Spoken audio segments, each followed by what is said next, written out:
everybody, welcome to Board Game Heaven. I'm at Spiel Essen 2019 together with Daniel from Second Gate Games. Hi, Good Raymond. morning. Good morning. So you've brought a new game to the fair. It's called Cactus Town. Yeah. What can you tell us about it? Well, Cactus Town is actually a game that hasn't been released yet. It's a game that we are showing here in prototype version, but we're going to kickstart it early next year, probably January.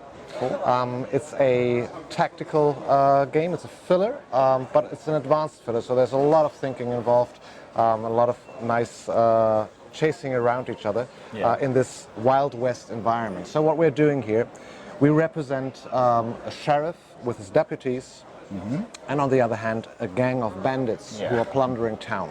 Cool. Now, the board is always set up. These are cards, but it's not a card game. It's just the board that we set up with the cards. All right. The board is set up with these cards, and these are all different buildings, as you can see, and we have little information about the town at the beginning of the game. They're all flipped around. Yeah. Now, the objective of the bandits is to find their objective buildings to plunder. And the objective buildings they get from this second deck. You get 4 cards here. Yeah. And you will have to find and rob or plunder in those buildings. All right. Okay. While I will try to apprehend 2 of you and put you into prison. Actually, the way we've set this up, I am the bandit so and you are the sheriff. So exactly. I haven't seen them. I don't know where he's going. So I will go to get the infirmary, the prison, the stables, and the ranch. If any of those were this corner buildings, then I'd have to change because it would give me too much of an advantage. Exactly. Okay, so the way that works in the actions is this is a simultaneous action planning game. Okay, cool. In reverse order, which means that when we do our actions, we have 4 action cards, which are here. There's sneak, run, duel, and a bandit card, and you have sneak, run, duel, and a sheriff card. And I'll explain these actions one by one, so that we know what we're doing. The way it works, though, is that one player puts down a card. Yeah. Face down. Yeah. Face down. I put the next one. You put the next one. All right. Let's just put any. Yeah. I put the next one, and then it's 3 cards only every round. Then the cards get flipped around, and in reverse order, they get resolved. Okay. So what do these cards do? What are the actions that we can do? Thank you. There's 2 movement actions, and these actions are explained here on these help cards. Yep. There's 2 movement actions. The first one is to run, which means that I can move all of my standees up to 3, but I can also keep them where they are. Okay. 1 space each, and always horizontally or vertically, never diagonally. Okay. When running, I run through the streets and I see everything that is in that street. So I actually get to open these buildings. That's information that I, as a bandit, do need because I want to find my target buildings. Yeah, of course. Okay. On the other hand, there's also a sneak action. Sneaking means you hide everywhere. You don't show your face. Yeah. When you sneak, you also get to move 1 space, but you don't open. You don't reveal the card, exactly. So, in principle, it is the bandit's interest to run. It is the sheriff's interest to sneak. Yeah. Because he doesn't want to give away information. Exactly. Of course, you only have one of those action cards, and you will need to move and run, so we will have to think when you do what. Exactly. There's an additional thing that these sneak and run have an additional meaning, because as soon as 2 characters are on the same space, 2 opposing characters are on the same space, they are in a standoff. All right. Okay, so they lock each other. Yeah. And now no one can run from here. All right. Okay. You can only sneak. Oh, so you can sneak away. All right. You can't sneak away. Okay.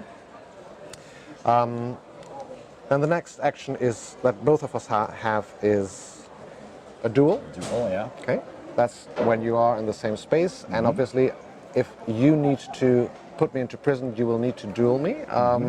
You will need to duel me and then put me away. Yeah. How you do that is you play a duel action. You have to be on the same space. Yep. So you have to foresee that. Yeah. Exactly. And it's a simple die roll. All right. You have the initiative, so you get to win on a draw. On a draw, Yeah. right? What happens is you stun me, which is represented by putting down the character.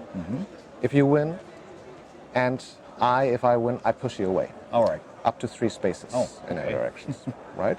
Yep. However, the bandit, if he's stunned, he's not in prison yet. Okay. So what you need to do is you need to play your special card, which is the sheriff card, Yeah. which allows you to put a stunned bandit into prison. And that you need to do twice in the game and you win the game. It's a game that plays fast, where you can play once as a sheriff, once as a bandit. It goes fast and it's fun to chase around. Now, the sheriff card also has a joker ability.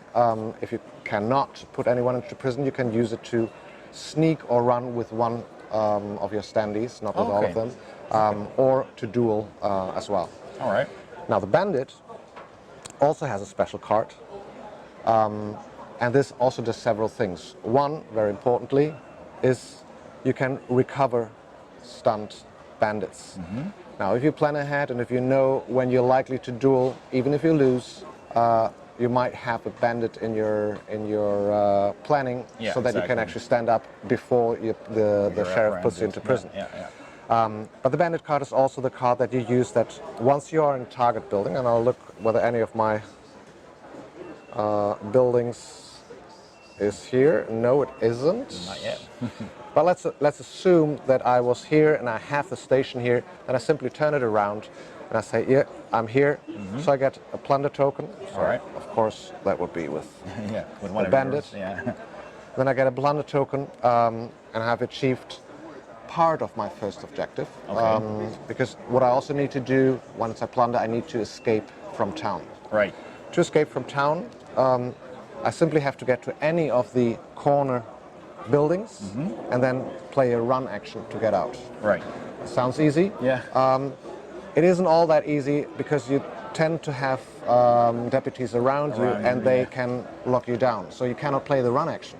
All right. Because as we remember, we cannot run when there's another, we can only sneak. So you have to sneak first, then run, and run away. of course you try to foresee that, follow me. Follow them around. Okay. So that's it. Basically, it's a game, as I said, playing fast, a lot of thinking involved, especially because of the reverse order. That you program your actions. As you program your actions. Yeah. Okay, that sounds like a lot of fun. I really like the look of the game already, the artwork. It's really funny and comical, nice style. Yeah. And it sounds very simple and quick to learn and teach. Yeah. Quick to set up. It's also a game that has, apart from already being a very good thinking exercise, it has an advanced mode. So these building cards, there's 2 sets of them. On the one hand, you can use them, they're always used as the objective buildings. Right. But on the other hand, if you lay out the red ones and take the blue ones as objective buildings, the red ones, many of them have advanced functions. For example, this one reads, enter, take a bullet token. So every time you enter this building, you get to take a bullet token. There's plenty of different tokens here that do different things. Right. And you can use the bullet token in a duel to modify your die roll. Nice. You can get a revolver token that lets you do a reroll. You can get a peace pipe that lets you cancel a duel. You can get different things that help you in your game. Yeah. And then there are also some buildings that, for example, the newspapers, on revealing, the newspaper gets you information about the town, so you can take a free run action with any of your meeples. And so on. So this is an advanced version which adds gameplay. That sounds like a lot of fun. I think that's really clever that you can swap out the cards and use one set as the target buildings that you need to get, and the other one has extra, actions or abilities that happen. Really cool. That's very clever. Also, this is a 2 to 3 player game. Yeah, because I noticed there's a third die in the game. Actually, if you're playing with 3 players, these are the bounty hunters. Ah, right. And their objective, they will start in the corner that is not occupied by a bandit at the beginning of the game. Okay. This always goes like this. They will start in a corner that is not occupied by the bandits. Mm-hmm. And they want to apprehend one of the bandits and cash in on the ransom. Exactly. Yeah. Right? They're bounty hunters. Yes. They don't want the sheriff to win though. So Because they want to apprehend him and escape town to go to the city, to the town hall, but of another city, of the biggest city, to go to the marshal and get that ransom. Oh, you're right. This is not in Cactus. Cactus Town is a small town where they happen to know that the bandits are there. Robbing, yeah. But they want to take the bandits, or one of them actually, to get the ransom. So what they do is, their objective is they have to find horses first. Okay. They also get objective cards from this deck. Then they have to find horses. With their special action, instead of plundering, they steal horses. Okay. And then they have to apprehend One of the bandits. One of the bandits in the same way the sheriff does. Right. However, during that search, they will be helping the bandits because they cannot afford that the sheriff wins the game. Exactly. They can actually even, when a bandit is in prison, they can free him by going to the sheriff's office and liberating him, freeing him, and then hopefully getting at him again. So they have mixed motivations. Right. At first they want to help the bandits, then they want to apprehend one, and all the time everything is going on in this little Cactus Town. That's so cool. That's extra layer of competitiveness in there. That's really cool. And so, can you play with the bandits with the regular and the advanced version, or is it always played with the? You can swap that around as well. Okay. The advanced version includes there's some cards that are particularly thought for each of the factions, and many cards that are good for any of the factions that you have. All right. So when again will this be out? We're likely kickstarting it in January. Yeah. All right, and then I will put a link in the description below this video so you can go and check that out. And meanwhile, just keep an eye on the Second Gate Games website. Daniel, thank you very much for your overview. I love it already. And best of fun here at Spiel. Thank you. Thank you very much. Thanks for watching. And if you like this video, give it a thumbs up and don't forget to subscribe. And I'll see you next time on Board Game Heaven.